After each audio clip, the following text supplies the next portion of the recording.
শিক্ষার্থী, কুষ্টিয়া সরকারি কলেজের পক্ষ থেকে আজকের অনলাইন ক্লাসে একাদশ শ্রেণীর সকল ছাত্রছাত্রীকে স্বাগত জানাচ্ছি। আমি ইন্দ্রজিৎ কুমার রায়, সহযোগী অধ্যাপক, গণিত বিভাগ, কুষ্টিয়া সরকারি কলেজ, কুষ্টিয়া। আশা করি তোমরা সবাই সুস্থ আছো। আমরা দীর্ঘ বিরতির পরে আজকে আবার তোমাদের সাথে মিলিত হতে পেরেছি ভার্চুয়ালি। আমরা আজকে আমাদের অনলাইন ক্লাসে যোগদীকরণ নিয়ে, অর্থাৎ ইন্টিগ্রেশন, প্রতিশব্দ ইন্টিগ্রেশন নিয়ে কথা বলবো। এর মধ্যে ইন্টিগ্রেশনের উপরে তোমাদের ক্লাস নেওয়া হয়েছে। আমাদের বিভাগের সুযোগ্য শিক্ষকবৃন্দ ক্লাস নিচ্ছেন এবং সেই ধারাবাহিকতায় আজকে আমি আমার ক্লাসটা নেওয়ার চেষ্টা করব। আশা করি তোমরা আমার সঙ্গে থাকবে। আমরা আজকে যোগদীকরণ এই বিষয়ে কিছু কথা বলবো।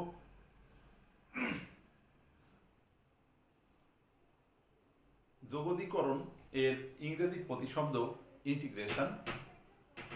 এই ইন্টিগ্রেশন বিষয়ে এর প্রারম্ভিক যে কথাবার্তা সে সম্বন্ধে এবং ইন্টিগ্রেশনে কি সূত্রের প্রয়োজন হবে সেই সম্বন্ধে স্যার তোমাদের সাথে একটা ক্লাসে কথা বলেছেন।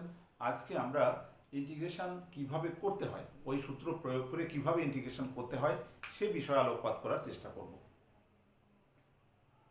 তা সেটাই আলোচনায় যাওয়ার আগে আমরা বলতে চাই ইন্টিগ্রেশন মূলত দুই প্রকার।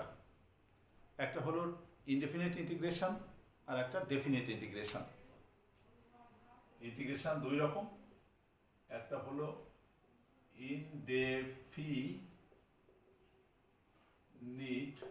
ইন্টিগ্রেশন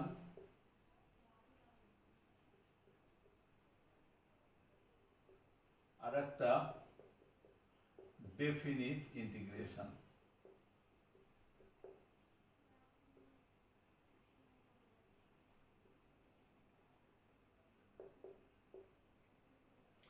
ইনডেফিনিট ইন্টিগ্রেশন এর বাংলা নাম হচ্ছে অনির্দিষ্ট যোগদীকরণ বা সমাকলন, আর ডেফিনিট ইন্টিগ্রেশন হচ্ছে নির্দিষ্ট যোগদীকরণ।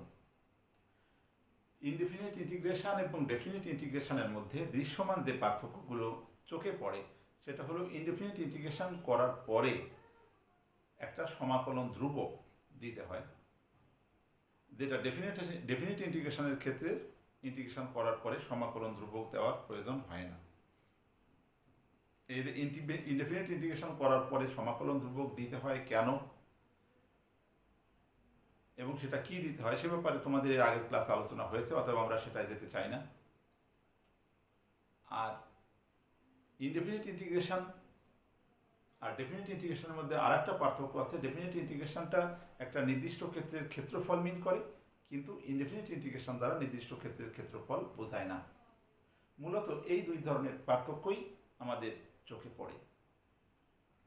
এই ইনডেফিনিট ইন্টিগ্রেশন করার ব্যাপারে আমরা আজকে আমার ক্লাসে আলোচনা করতে চাই।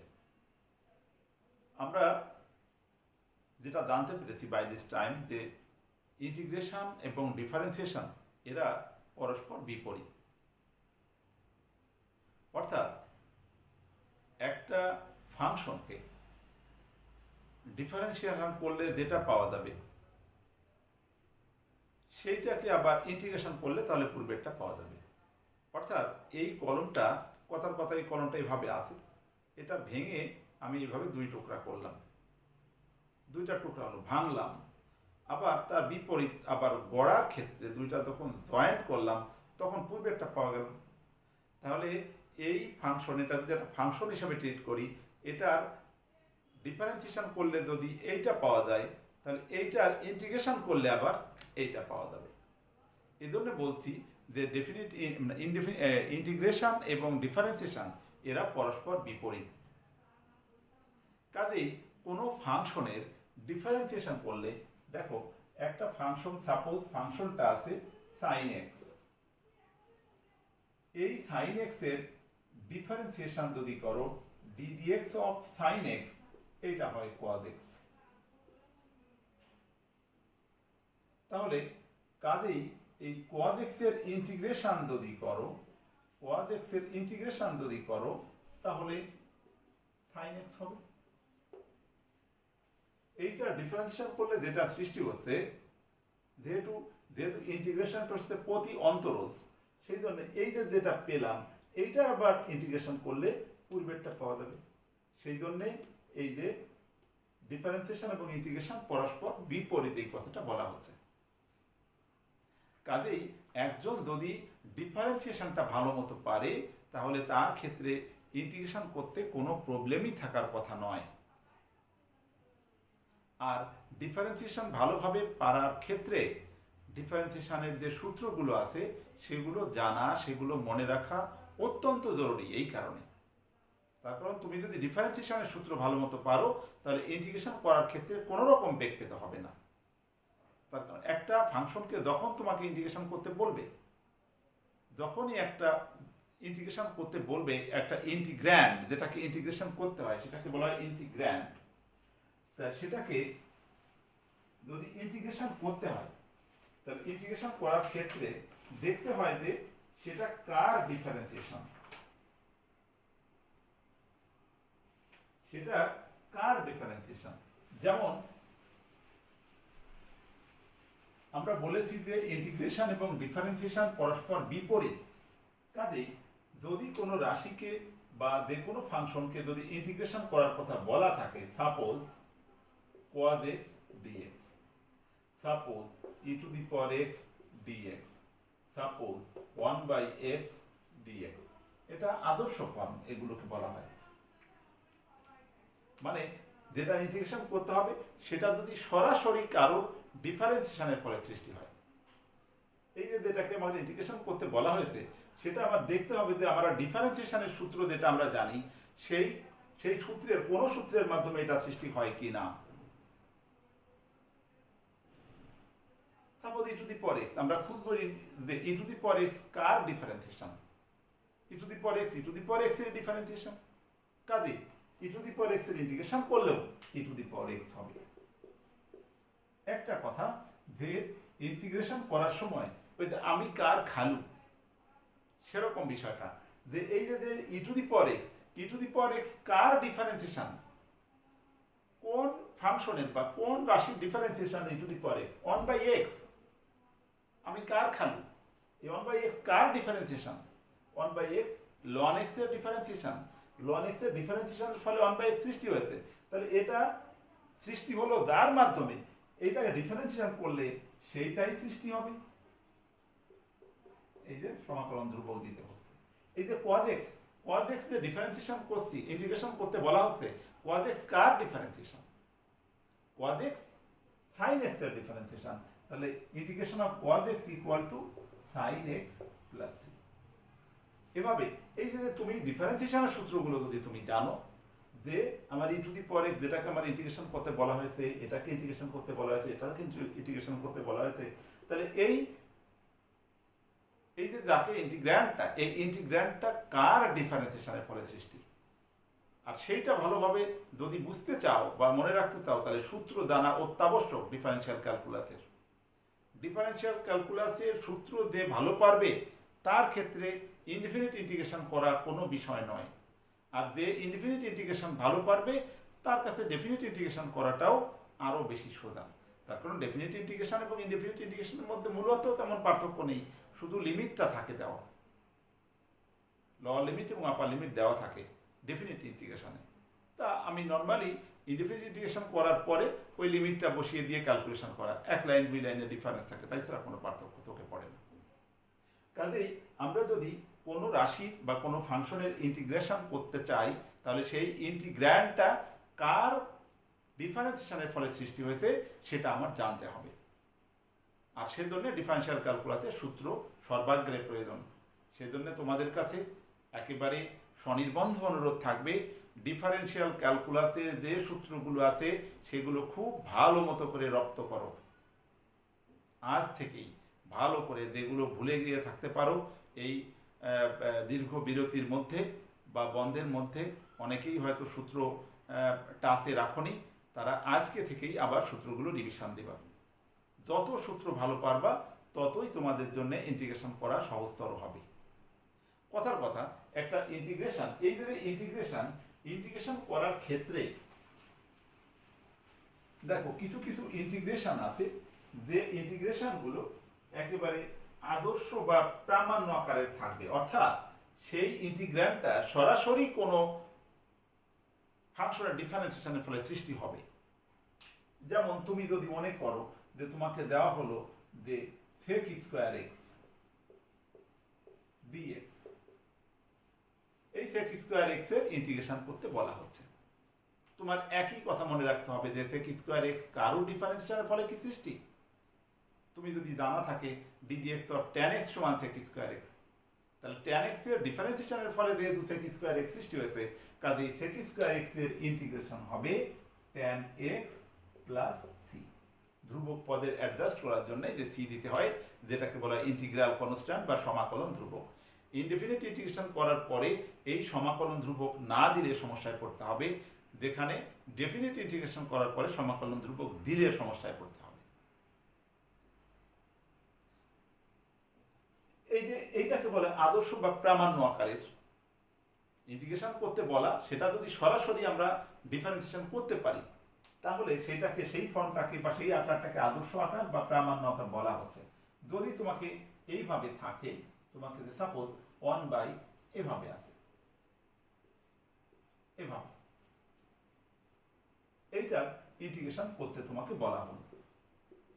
ইন্টিগ্রেশন করতে বললে আদর্শ বা প্রামাণ্য আকারে এটা সরাসরি দেওয়া নেই, এত এই অবস্থায় থাকলে আমরা ইন্টিগ্রেশন করতে পারবো না। তো সেই ক্ষেত্রে যে কাজটা করতে হয় যে dx by x to the power 2/3, root cube of X square মানে x টু দি পাওয়ার 2/3, সেখান থেকে এটাকে উপরে তুলে দাও, integration of x to the power minus 2/3 dx। এবার এটার ইন্টিগ্রেশন করো, ইন্টিগ্রেশন করলে x to the power minus 2/3 plus 1, আর এখানে কত হচ্ছে এই মাইনাস 2 প্লাস 3/3, তার মানে 1/3 প্লাস c, তাহলে এটা সমান হয় 3x two the power 1/3 plus c।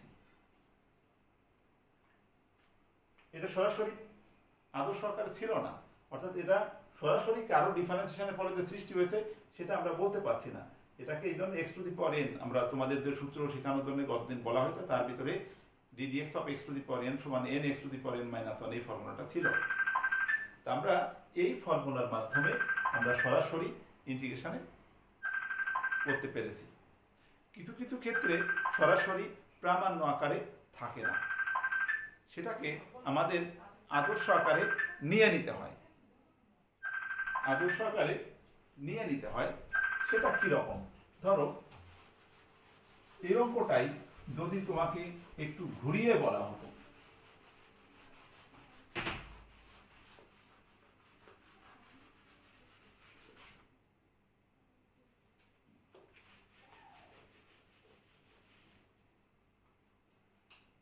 এইভাবে বলা হতো ইন্টিগ্রেশন অফ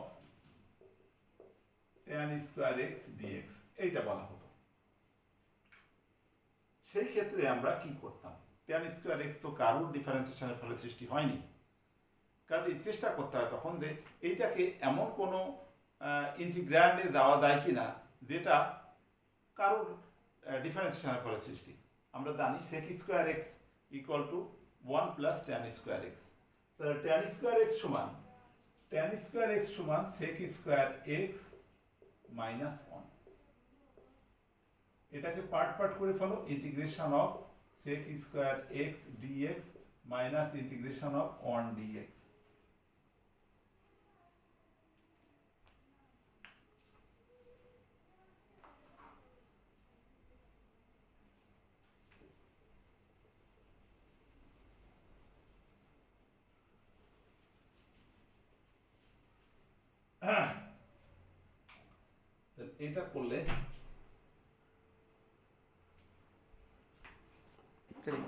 এটা করলে হবে tan x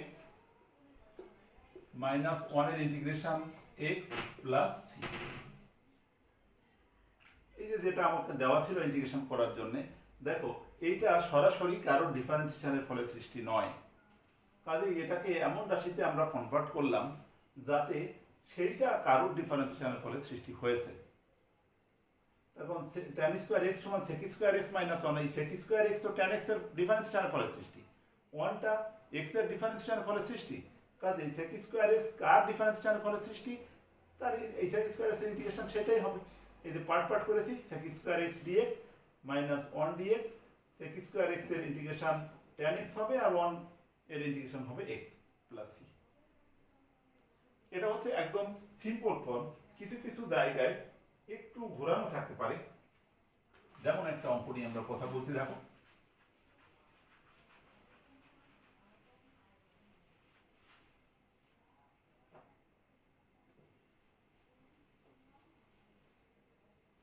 অঙ্কটা হলো integration sec square X cosec square x dx। এটা সমান আমরা এভাবে লিখতে পারি integration 1 by cos square X 1 by sin square x dx। এখান থেকে লেখা যায় 1 by sin square X cos square x dx। অনের পরিবর্তে লেখা যায় sin square x plus cos square X by sin square X cos square x dx।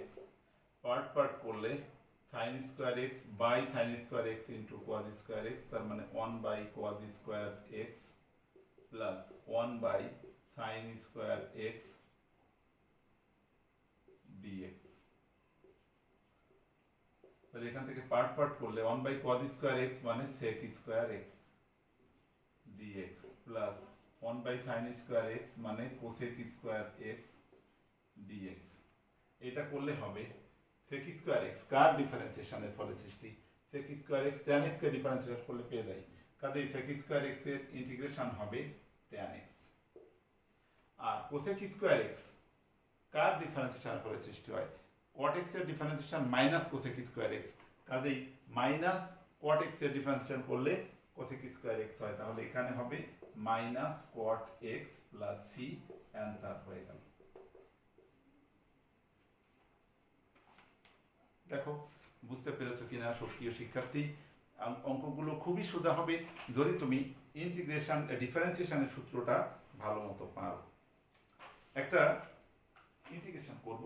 দেখো আমরা ডিফারেনশিয়াল ক্যালকুলাসে যে সূত্রগুলো রপ্ত করেছি শিখেছি, সেই সূত্রগুলো বিশেষ করে ত্রিকোণমিতিক ফাংশনের ক্ষেত্রে যে সূত্রগুলো শিখেছি, ddx অফ sin x সমান cos x, ddx of cos x সমান minus sin x, ddx of tan x সমান sec square x, ddx of cot x সমান minus cosec square x, ddx of sec x সমান sec x tan x, ddx of cosec x সমান minus cosec x into cot x। এই যে সূত্রগুলো আমরা শিখেছি, এখানে এই ত্রিকোণমিতিক যে function sin x cos x tan x cot x sec x তার ddx করার ক্ষেত্রে এই যে x অর্থাৎ এর অ্যাঙ্গেল, এই অ্যাঙ্গেলটা কিন্তু রেডিয়ানে পরিমাপযোগ্য হতে হবে অবশ্যই। কোন পরিমাপের যে দুইটা পদ্ধতি আছে, একটা হচ্ছে ষাটমূলক পদ্ধতি আর একটা হলো বৃত্তীয় পদ্ধতি। ষাটমূলক পদ্ধতিতে কোন পরিমাপের একক হলো ডিগ্রি, আর বৃত্তীয় পদ্ধতিতে কোন পরিমাপের একক রেডিয়ান।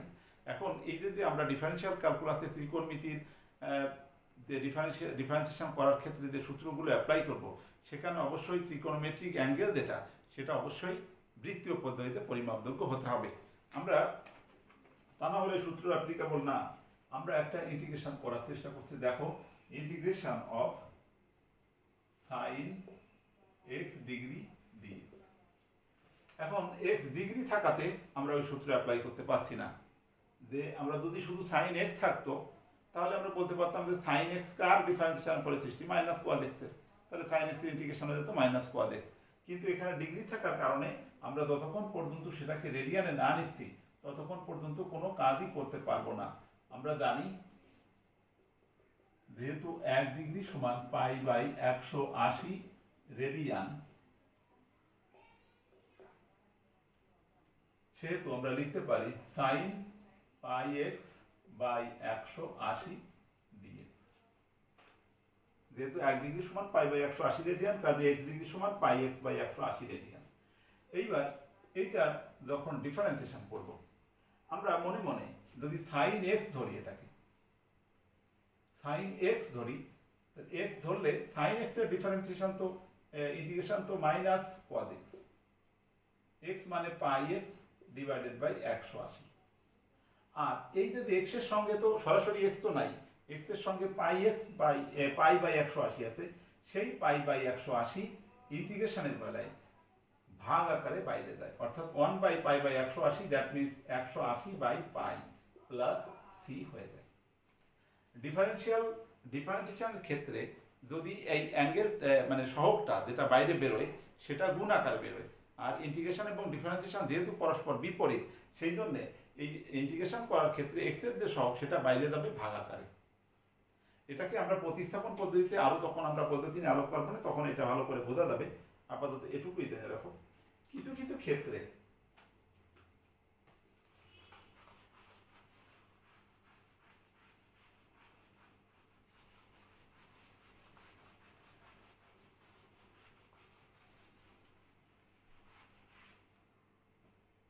ক্ষেত্র আছে, যেমন সাপোজ এরকম আছে integration of cos square x dx. দেখো এর আগে যখন sec স্কয়ার এক্স কিংবা cosec স্কয়ার এক্স এর ইন্টিগ্রেশন করতে পারলাম বা করেছি, সেই ক্ষেত্রে আমরা বলেছি বা দেখিয়েছি যে sec স্কয়ার এক্স হচ্ছে tan x এর ডিফারেন্সিয়েশন, cosec স্কয়ার এক্স হচ্ছে মাইনাস cot x এর ডিফারেন্সিয়েশন। কাজেই cosec স্কয়ার এক্স এর ইন্টিগ্রেশন মাইনাস cot x হবে, sec স্কয়ার এক্স এর ইন্টিগ্রেশন tan x হবে। কিন্তু এই ক্ষেত্রে সাইন কিংবা কোসাইন ফাংশনের ক্ষেত্রে যদি স্কয়ার থাকে তাহলে তার ইন্টিগ্রেশন করা যায় না। তার কারণ sec স্কয়ার এক্স কিংবা cos স্কয়ার এক্স এটা কারোর ডিফারেন্সিয়েশনের ফলে সৃষ্টি হয় না। কাজেই এই যে স্কয়ারকে যতক্ষণ পর্যন্ত নন স্কয়ারেবল টার্মে না নিতে পারবো ততক্ষণ পর্যন্ত তার ইন্টিগ্রেশন করতে আমরা সমর্থ হব না। সেই জন্য আমাদের কাজ হচ্ছে যে ইন্টিগ্রেশন করার আগে এই যে স্কয়ারটাকে নন স্কয়ারেবল টার্মে নিয়ে দেওয়া। আর স্কয়ার থেকে নন স্কয়ারে দেওয়ার দুইটা ফর্মুলা আছে ত্রিকোণমিতিতে, একটা হচ্ছে 2 sin স্কয়ার এক্স আর একটা হলো 2 cos square x. 2 sin square x সমান 1 মাইনাস cos 2x আর 2 cos স্কয়ার এক্স সমান 1 প্লাস cos 2x। কাজেই এখানে sin স্কয়ার এক্স আছে, সেই ফর্মুলা ফেলতে গেলে একটা 2 শর্টেজ আছে, সেই 2 আমরা ধার করতে পারি, আবার শোধও দিয়ে দিতে পারি। অর্থাৎ এখানে সামনে শোধ দেওয়ার ব্যবস্থা করে এইখানে লিখলাম 2 cos স্কয়ার এক্স dx, এটা সমান half integration of 2 cos square x মানে 1 প্লাস cos 2x dx। এবার পার্ট পার্ট করে ফেলি, half 1 dx plus half integration of cos 2x dx, half আর 1 হচ্ছে কার ডিফারেন্সিয়েশনের ফলে সৃষ্টি, x এর ডিফারেন্সিয়েশন করলে 1 পাওয়া যায়, কারণ 1 এর ইন্টিগ্রেশন হচ্ছে x plus half cos 2x। cos 2x না থেকে যদি শুধু cos x থাকতো তাহলে cos x এর ইন্টিগ্রেশন হতো sin x, sin x মানে 2x, আর এই x এর সঙ্গে যে 2 আছে সেটা বাইরে যাবে ভাগ আকারে, তাহলে হয়ে যাবে x by 2 plus 1 by 4 sin 2x plus c।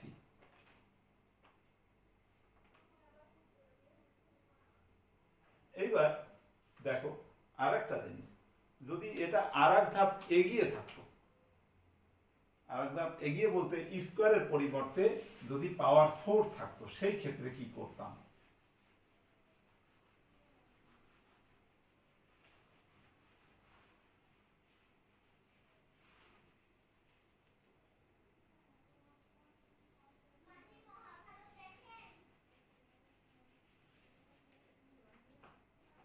যদি এরকম থাকতো অঙ্কটা, the integration of sin to the power 4x dx, এটারও একই কথা, যতক্ষণ পর্যন্ত নন পাওয়ারেবল টার্মে অর্থাৎ পাওয়ার অনে না দিতে পারবো ততক্ষণ পর্যন্ত আর ইন্টিগ্রেশন করতে সমর্থ হব না। তো আমরা এর আগে দেখলাম যে স্কয়ার থাকলে তার নন স্কয়ারে দিতে পারছি, কিন্তু পাওয়ার 4 থাকলে পরে একবারে আমি দিতে পারবো না, স্কয়ার স্কয়ার ধাপে ধাপে দিতে হবে। অর্থাৎ এটাকে আমি প্রথমে sin স্কয়ার এক্স এর হোল স্কয়ার dx, এই ভিতরে আমরা কাজ করছি, ভিতরে যদি 2 থাকতো তাহলে 2 sin স্কয়ার x এর ফর্মুলা পড়তো, ভিতরে সেই কাজটা করলাম। এখন এই হাফটা বাইরে নিচে নিলে পরে 1/4 হয়ে গেল, আর 2 sin স্কয়ার x মানে 1 মাইনাস cos 2x, তার উপরে এই যে স্কয়ার, এই স্কয়ারটা দিয়ে দিলাম। তাহলে 1/4 integration of a minus b whole square a square minus 2ab plus b square cos square 2x dx। দেখো তাহলে 1/4 integration 1 minus 2 cos 2x plus এইখানে আবার স্কয়ার চলে আসছে, স্কয়ারকে নন স্কয়ারে না নেওয়া পর্যন্ত আমরা ডিফারেন্সিয়েশন ইন্টিগ্রেশন করতে পারবো না, কাজে এখানে একটা হাফ রেখে 2 নিলাম, 2 cos স্কয়ার x 2x এই dx।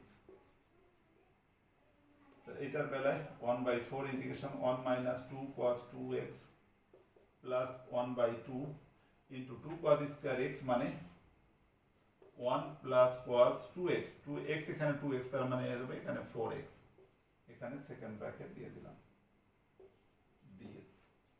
এবার এটা সমান তাহলে 1/4 ইন্টিগ্রেশন অফ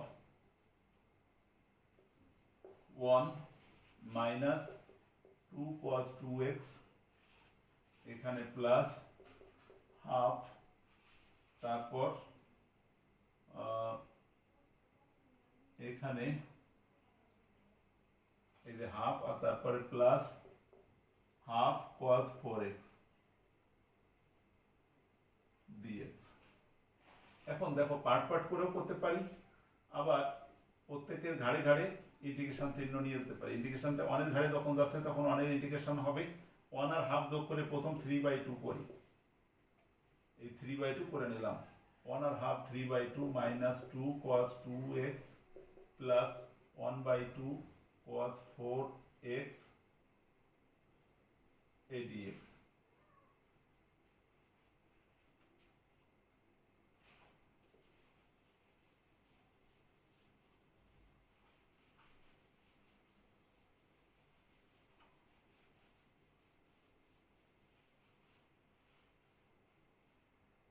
এইবার 1/4 থাকলো, 3/2 এর ইন্টিগ্রেশন করলে 3x/2 মাইনাস 2 বাইরে গেল প্রথম cos 2x এর, cos 2x কে মনে মনে cos x চিন্তা করো, cos x এর ইন্টিগ্রেশন হচ্ছে sin x, sin x মানে sin 2x, আর এই x এর যে সহগ সেটা বাইরে যাবে ভাগ আকারে,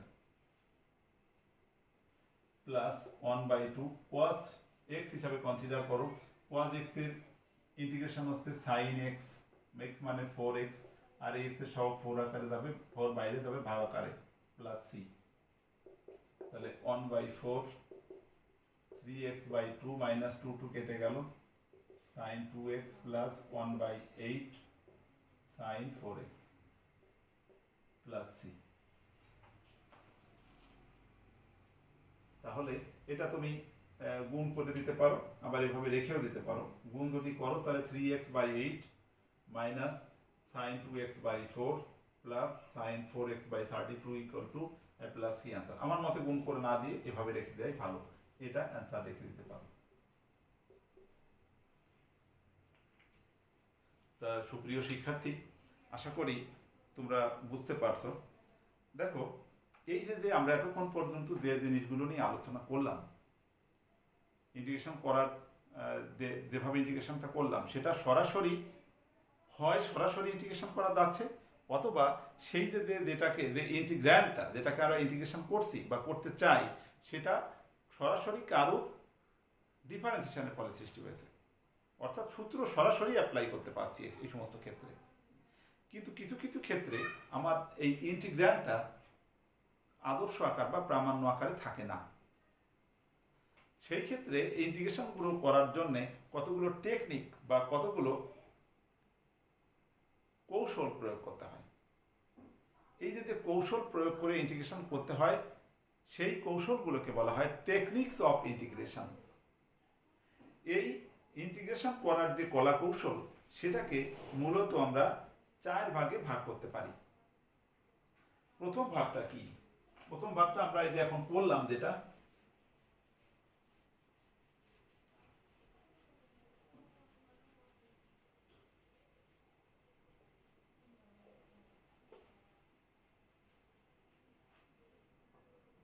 যেটা করলাম সেটা প্রথম সেটা হলো মেথডস অফ সাবস্টিটিউশন। প্রথম মেথডস অফ সাবস্টিটিউশন, প্রতিস্থাপন পদ্ধতি, সাবস্টিটিউশন প্রতিস্থাপন পদ্ধতি। 2 নম্বর হলো by using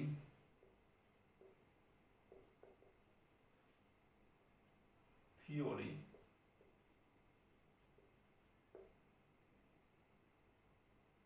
about standard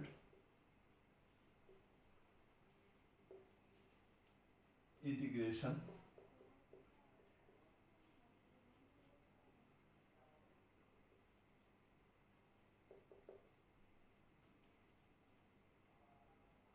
মানে আদর্শ আকারে যদি থাকে সূত্র প্রয়োগ করে সেটা করা যায়। তারপরে ইন্টিগ্রেশন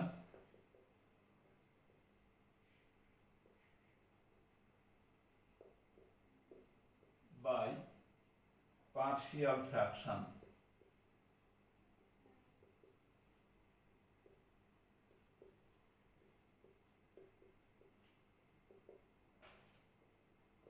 চার নম্বরে আছে integration by parts,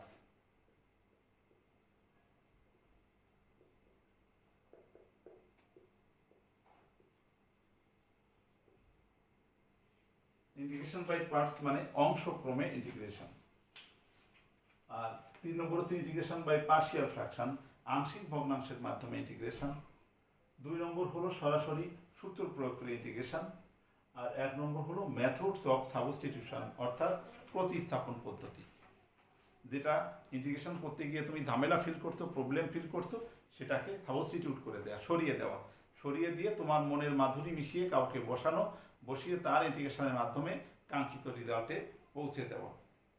যেমন আমরা যদি একটা অঙ্ক করতে চাই, মেথডস অফ সাবস্টিটিউশনের অঙ্কটা করব। আমরা এই পদ্ধতিতে ইন্টিগ্রেশন করার সময় আমরা খেয়াল করব যে আমাদের ইন্টিগ্রেশনটা করতে গিয়ে কে আমাদের অসুবিধায় ফেলছে, কে ঝামেলা করছে। যে ঝামেলা করবে, যে অসুবিধা সৃষ্টি করবে, তাকে আমরা সাবস্টিটিউট করে দেব। এমনভাবে সাবস্টিটিউট করব যে সে নিজে সরে যাবে এবং ডিফারেন্সিয়েশনের মাধ্যমে অন্য কেউ সরিয়ে দিয়ে যাবে। যেমন একদমই সিম্পল একটা অঙ্ক করছি, দেখো integration of x dx divided by root of 1 minus x। এখন এইটা কোনো স্ট্যান্ডার্ড ফর্মে নেই, আবার এইটা সরাসরি এটা যে কারো ডিফারেন্সিয়েশনের ফলে সৃষ্টি হয়েছে সেটাও আমরা বলতে পারছি না। কাজেই আমাদের হাতে এখন টেকনিক আছে, সেই টেকনিক অ্যাপ্লাই করতে হবে। কোন টেকনিক অ্যাপ্লাই করতে পারবো? আমরা প্রথমেই অন্যান্য টেকনিকে যাওয়ার আগে আমরা দেখব যে সাবস্টিটিউশন, মেথডস অফ সাবস্টিটিউশন, এই কৌশলটা অ্যাপ্লাই করা যায় কিনা। আমরা যদি ধরে নিই, সাবস্টিটিউট করি যে এই যে 1 মাইনাস এক্স আছে, এইটাকে আমি 1 minus x equal to Z ধরে নিলাম। জেড ধরে নিলে এইবার আমার এই এক্স এর মান, অতএব এক্সটা তো আমরা আসলে এক্স এর থাকতে চাচ্ছি না, আমরা জেডে চলে যেতে চাচ্ছি। অতএব x equal to 1 minus Z. Extra কই পাশে নাও আর জেডটাকে এই পাশে নিয়ে আসো, তাহলে x equal to 1 minus Z. এখন এই এক্সটা জেডে কনভার্ট হলো, 1 মাইনাস এক্সটা তো প্রথমেই চলে গেছে, শুধু বাকি রয়ে গেছে ডিএক্স। সেই ডিএক্স এর মানটা ডিজেড এর মাধ্যমে দিতে হবে। সেইটা করার জন্য এই যেটা ধরে নিয়েছি সেটাকে উভয় পক্ষে এক্স এর সাপেক্ষে ডিফারেন্সিয়েট করো। এক্স এর সাপেক্ষে 1 এর ডিফারেন্সিয়েশন 0 আর মাইনাস এক্স এর ডিফারেন্সিয়েশন -1 আর জেড এর ডিফারেন্সিয়েশন ডিজেড বাই ডিএক্স, বা এই ডিএক্স এইটাকে এইদিকে নিয়ে আসো, ডিএক্স সমান মাইনাস ডিজেড। এবার সবগুলো প্রতিস্থাপন করতে পারবো। তাহলে এক্স এর পরিবর্তে, ওই এক্স এর পরিবর্তে 1 মাইনাস জেড ধরে নিলাম, আর ডিএক্স সমান minus dz divided by root z. এবার দেখো এখান থেকে মাইনাস কমন, এই মাইনাসের সাথে অ্যাডজাস্ট করছি, z minus 1 dz divided by z to the power half. Part করো, z by z to the power half dz minus integration 1 by z to the power half dz. তার কারণে এই z to the power half এটার নিচেও আছে, এটার নিচেও আছে। এইবার integration of z to the power half dz minus integration of z to the power minus half dz. তাহলে এইবার এটা ইন্টিগ্রেশন করলে z to the power half আর 1 তার মানে 3/2 বাই 3/2 মানে 2/3 minus z to the power minus half plus 1 মানে z to the power half by half মানে 2 প্লাস সি। এটা সমান 2/3 জেড। আমরা দেখো খেয়াল করো, আমরা অঙ্ক করার সুবিধার্থে আমরা ধার করেছিলাম, প্রতিস্থাপন করেছিলাম। অঙ্ক যখন অ্যান্সার হয়ে যাবে সেই ক্ষেত্রে আমরা আবার পূর্বের অবস্থায় ফিরে দেব। এই যে জেড এর মান ধরা ছিল কত, z equal to 1 minus x. তাহলে এই ইসের পরিবর্তে এটার পরিবর্তে 2/3 z equal to 1 minus x whole to the power 3/2 minus 2 root z. Z মানে 1 মাইনাস এক্স, এই যে 1 মাইনাস এক্স প্লাস সি। এভাবে রেখে দিতে পারো। আবার তুমি ক্যালকুলেশন করে একটু ছোটও করতে পারো, 2/3 1 minus x whole to the power 3/2 minus 2 root of 1 minus x plus c answer. তাহলে এই যে আমরা ঝামেলা করছিল, যে ঝামেলা করবে মেথডস অফ সাবস্টিটিউশনে যে ঝামেলা করবে তাকেই সরাতে হবে। যে ঝামেলা করবে তাকে সরাতে হবে, এমন একজনকে সরাতে হবে সে নিজে সরবে এবং সে ডিফারেন্সিয়েশনের মাধ্যমে অন্য কেউ সরিয়ে যাবে। ওই যে বলে যে চোর মরে 22 ঘর দায়েদি নিয়ে, অর্থাৎ চোর তো নিজে মরেই, সে নিজে মরে যাওয়ার সময় আরও কয়েকজনকে নিয়ে মারা যায়। তো এখানে এই আমরা সাবস্টিটিউট এমন একটা ফাংশনকে সাবস্টিটিউট করব যে নিজে সাবস্টিটিউট হবে এবং সে ডিফারেন্সিয়েশনের মাধ্যমে অন্য কেউ সরিয়ে দিয়ে যাবে। যেমন একটা অঙ্ক করতে চাই, দেখো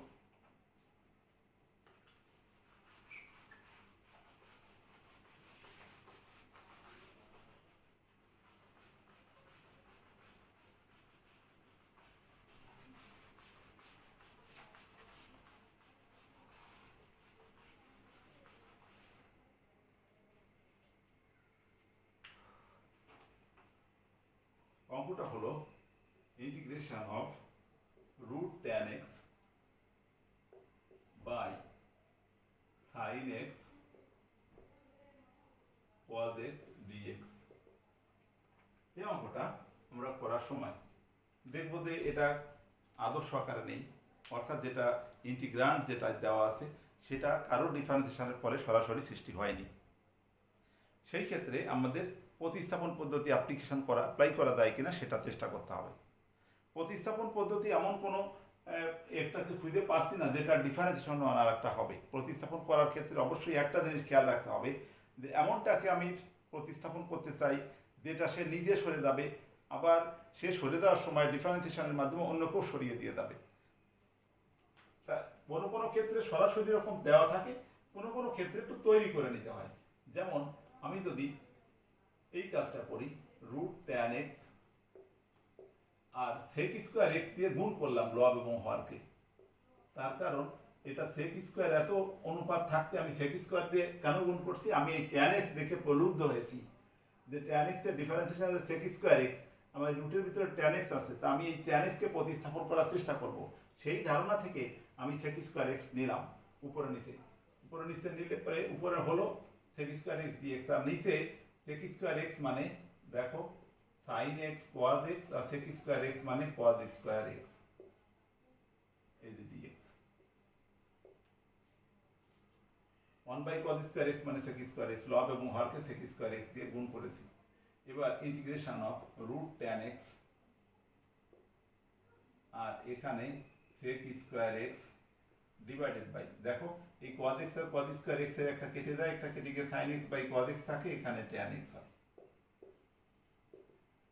এবার এই tan x root tan x আর একটা tan x কেটে যায়, কেটে গিয়ে থাকে উপরে থাকে sec square x dx by root tan x। এইবার ইন্টিগ্রেশন, এখানে দেখো tan x এর differentiation sec square x, root সহ ধরা যাবে না, কিন্তু তার কারণ রুট দিলে পরে আবার ওর সাথে আরও লেজ রুট চলে আসবে। সেই ক্ষেত্রে আমরা ধরে নিই tan x সমান z।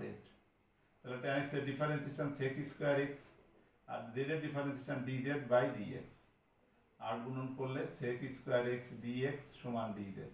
এই যে sec স্কোয়ার x dx সমান dz বাই রুট z, মানে কি integration of z to the power minus half dz।